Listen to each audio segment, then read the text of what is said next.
Hello, it's me Katerina and welcome to my coloring channel. In this video I'll show you the process of coloring from my new coloring book, A Game of Thrones. I think many of you are familiar with it. I've chosen the illustration with Winterfell. It was colored in muted tones, especially to the marathon guest author, in the group named Coloring in VK social network. I'll put the link to the description under this video. First of all, I have to say that only several people guessed me, but it was not as obvious as in the previous times. There is a different color scheme, it is not typical for me. Tones are unsaturated, grayish, very natural. I imagined Winterfell on the eve of a long winter, definitely in such muted tones. I used White Nights watercolor as a base, three colors, indigo, green and sepia. And then I colored details with the Faber Castell Polychromos pencils from the set in 24 colors. Also, I used a white titanium paint from the set of gouache in order to color the smoke and some layers in the sky. I'm starting from the sky. I want to achieve such a stormy sky with clouds and rain on the left and more calm sky on the right. Generally, I usually color the clouds differently, but in order to hide my typical accuracy, I won't go into details. On the contrary, I'm applying indigo watercolor very actively, with sweeping strokes. At the same time, I counted on the fact that the light source is somewhere on the right, and the clouds cover the left corner of the sky. Accordingly, I diluted the water with the paint on the right side, but on the left I put it pretty tightly. At the same time, the relief of the clouds also was taken into account. From the bottom, each cloud is heavy, so the thickest color is concentrated below. Later, I'll finish the sky with white paint in order to hide the coloring lines, and then I'll add rain in the distance with the pencils. Next, I continue working on the watercolor layer and color the landscape in the foreground. Here are the objects closest to the viewer, they will be the most vivid and clear. I take a green watercolor from the White Nights and I color with it a Christmas tree on the left. I really like this color, it looks as natural as possible. For shadows I take the paint thicker and also add indigo in the shade. I imagine this landscape in the daylight, so the shadows will be cold, although a typical warm light, which I often use, you will not see here in this picture. Weather is overcast, winter is coming. Then I will paint the distant plan. For this I take the green watercolor very softened, to make it almost translucent, and on the top I will add a very diluted indigo. Thus the background looks very realistic. In real life it looks the same. Distant objects seem to us bluish due to air masses located between the viewer and the viewed object. I use indigo diluted with water for small houses in the background, smoothly turning their color into sepia, also slightly diluted. And then with the help of sepia, varying degrees of saturation, I color the houses near the castle.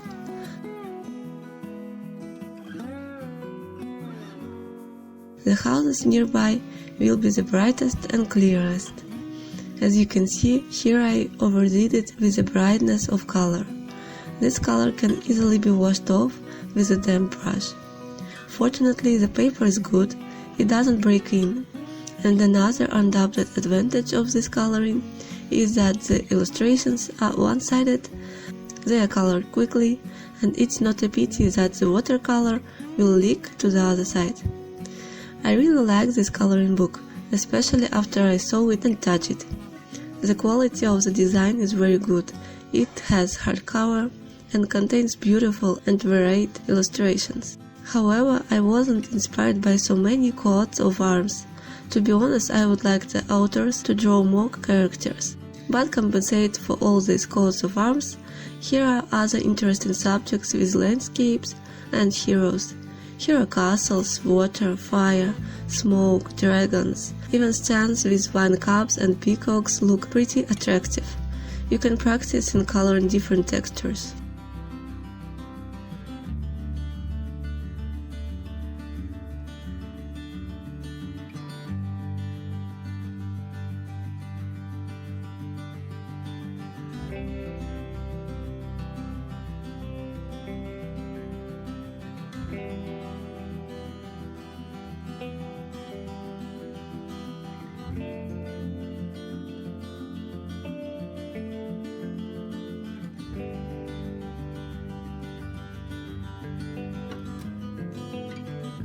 Weather could be different, not only sunny, joyful days. Saw spots on the ground I decided to color as if it were puddles. It's raining here, so that puddles formed. I continue working on the houses using sepia. As before, I work diluted with indigo watercolor on the distant plan.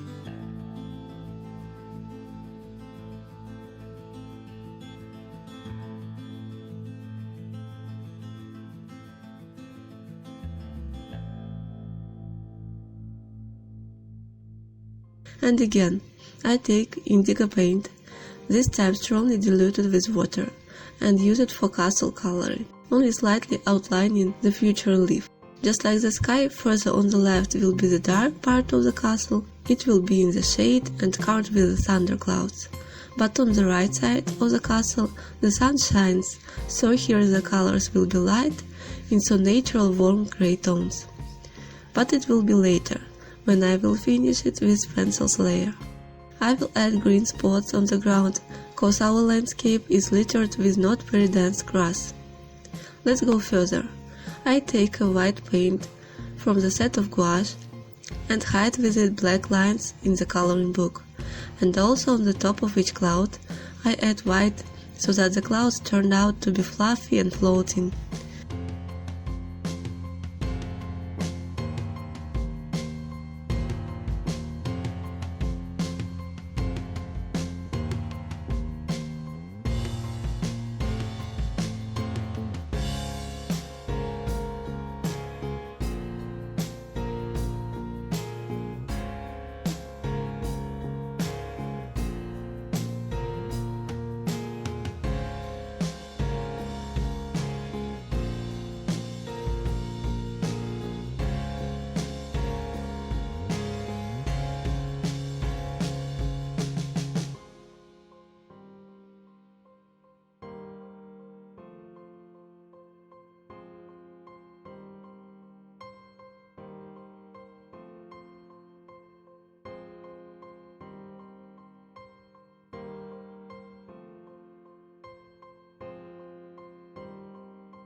Then I washed away a little of these whites, although I really liked the result, but it turned out to be somewhat similar to my previous work with the clouds, and I so didn't want to be guessed in the marathon.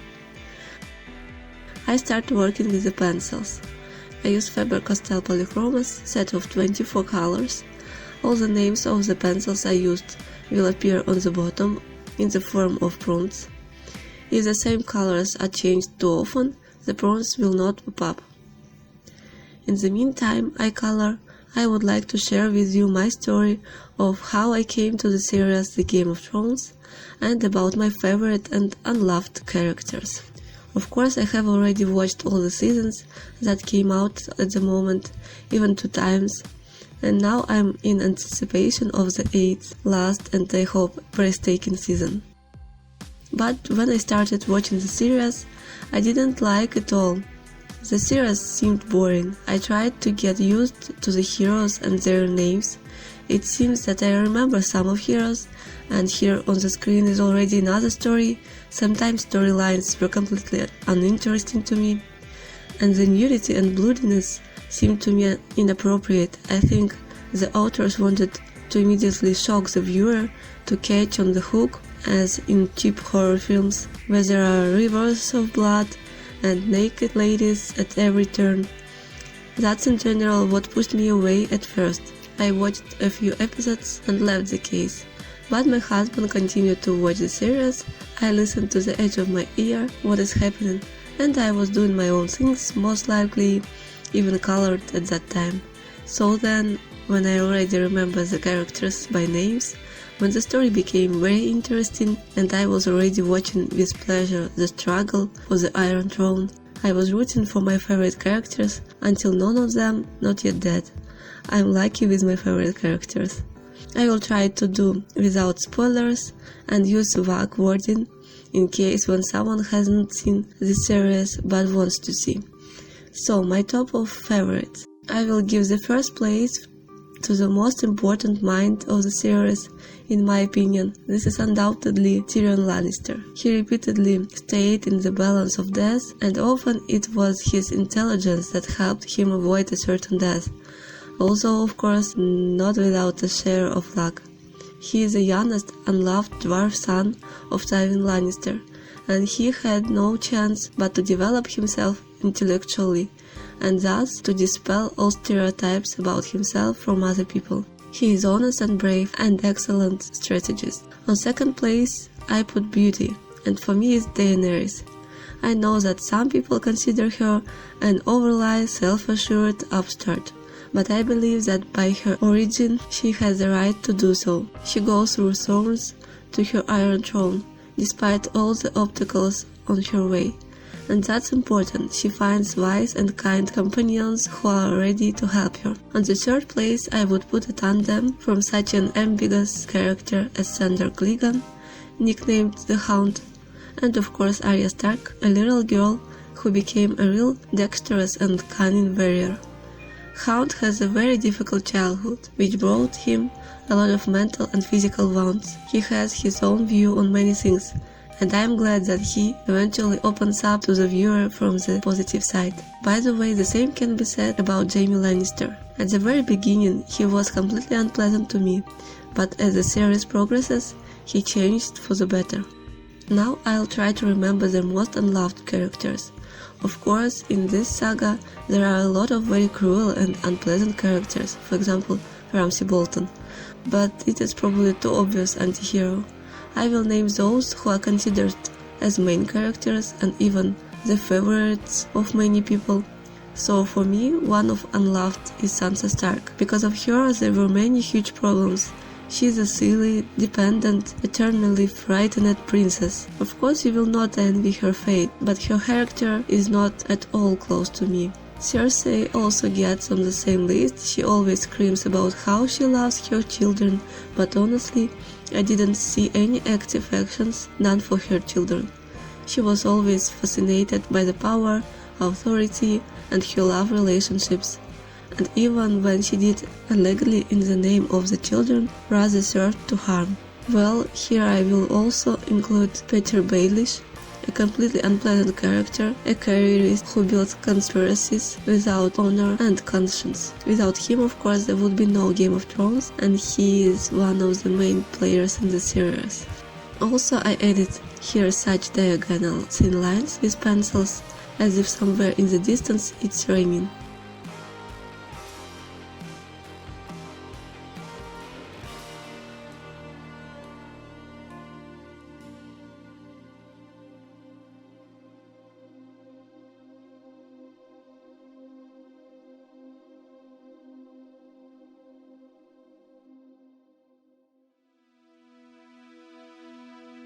With a white diluted gouache, I'll add the smoke coming from the pipes of the houses. And yet I didn't take it off on the camera, but I was mixing a drop of black gouache into the white paint at the end, so that the smoke at the base of the pipe was grey. I used grey only for the smoke in the foreground. It turned out the smoke in even more realistic way.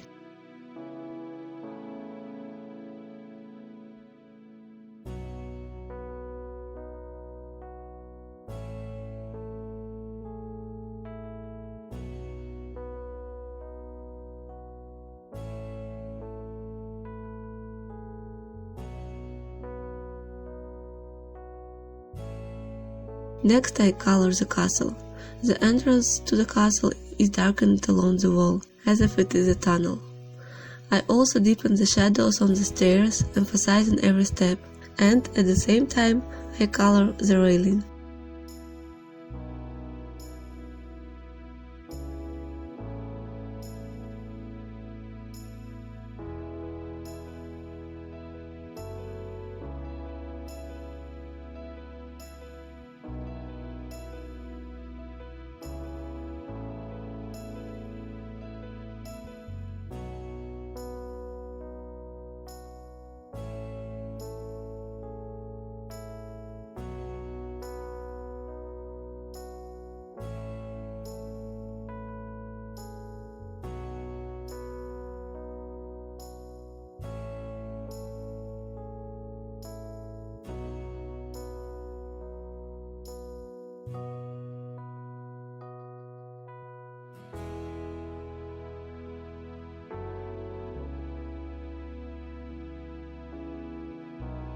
Above the entrance, I color the masonry, not forgetting the chiaroscuro even for such small elements.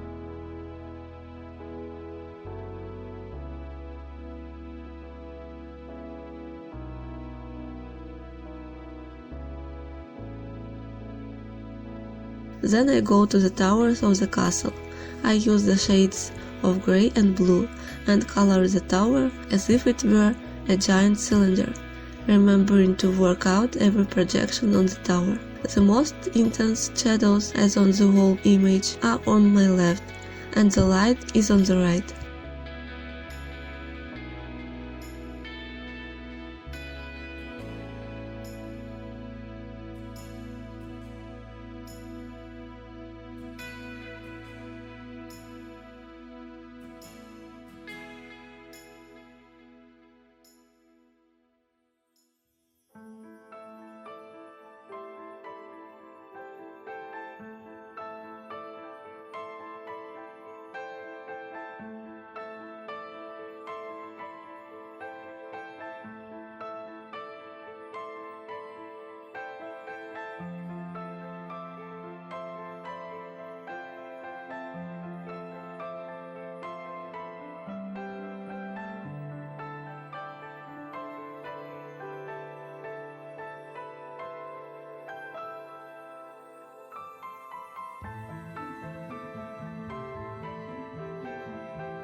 To the shadows I blend blue.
With the help of Lyra Splender, I smooth the colors. Whoever would say that the blender is not needed for Polychromos pencils, I will not agree. After the blender the picture looks uniquely lively and the transitions look smoother. All the same, the pencils are hard enough, the strokes without using a blender are visible in large spaces, but I love when the stroke is almost invisible.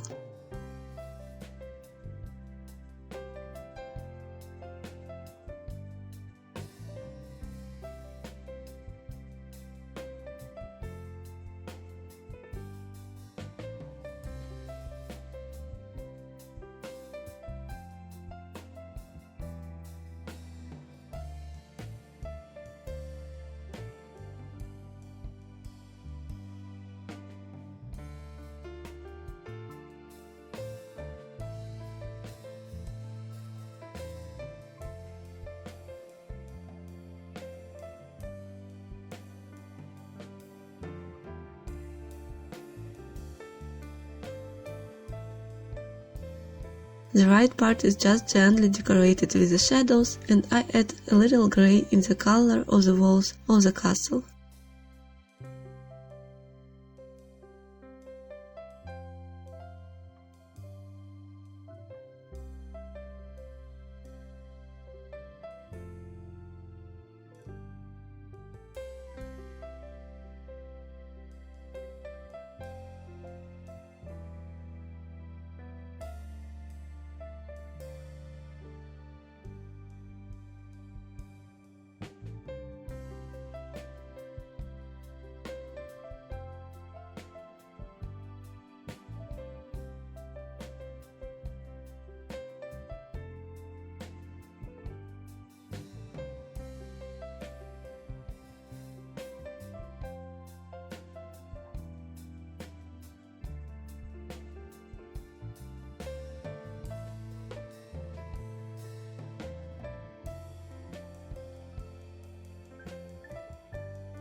I'm making the finishing touches. This is the smoke on the tower's background this time.